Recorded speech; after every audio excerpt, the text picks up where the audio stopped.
Piduguralla railway station సిఐగా కుంభ ఏడుకొండలు circle inspector RPF Hyderabad నుండి పిడుగురాళ్లకు transfer అయినారు.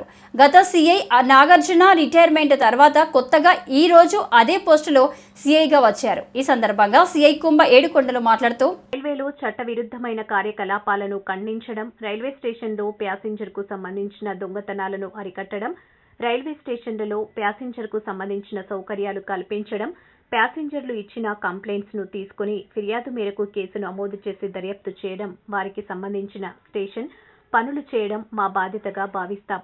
సత్తెనపల్లి నుండి మాచర్ల వరకు 120 కిలోమీటర్ల పరిధిలో రాత్రి కానీ పగలు కానీ చట్టవిరుద్ధమైన పనులు జరిగినా కఠినమైన చర్యలు తీసుకుంటామని తెలిపారు. ఇక్కడ సిబ్బంది తక్కువగా ఉన్న సిబ్బందితోనే మా బాధ్యతగా మా డ్యూటీని నిర్వహించి మా విధులను సక్రమంగా నిర్వహిస్తామన్నారు. ప్రయాణికులకు ఎటువంటి ఇబ్బందులు కలిగించనీయము. చట్టవిరుద్ధమైన కార్యకలాపాలు జరిగితే సహించం, కఠినమైన చర్యలు తీసుకుంటామన్నారు.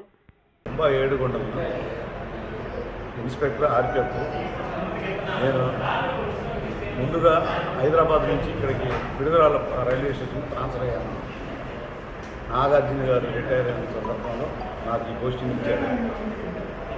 నా బాధ్యతలు రైల్వే చట్ట విరుద్ధమైన కార్యకలాపాలు ఏమైనా జరిగితే ఖండించడం, రైల్వే స్టేషన్లో ఎటువంటి ప్యాసింజర్లకు సంబంధించిన దొంగతనాలు అరికట్టడం, ప్యాసింజర్కు సంబంధించిన ఫెసిలిటీస్ని మేము ప్రొవైడ్ చేయటం, ప్యాసింజర్ యొక్క కంప్లైంట్స్ తీసుకొని ఫిర్యాదు మేరకు మేము అది చర్య నిమిత్తం పనులు చేయటం మా బాధ్యతగా భావిస్తాం. రైల్వే స్టేషన్లో ఎటువంటి అవాంఛనీయాలు నా సెక్షన్ ఇక్కడ సత్తెనపల్లి నుంచి మాచర్ల సెక్షన్ 158 కిలోమీటర్లు దాకా ఈ సెక్షన్లో రైతులు కానీ పగులు కానీ ఎటువంటి చట్టవిరుద్ధమైన చర్యలు జరిగిన వాళ్ళ మీద కఠినమైన చర్యలు తీసుకుంటామని మాట్లాడుతాను. ఇట్లనే మా ఇక్కడ ఉన్న సిబ్బంది కొంచెం ఉన్న సిబ్బంది తక్కువగా ఉంది.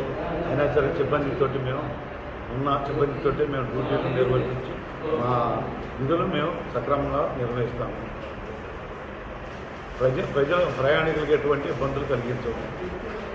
చట్ట వ్యతిరేకంగా నడిచే కార్యకలాపాలు దేనికి మేము సహించము, ఊరుకోము.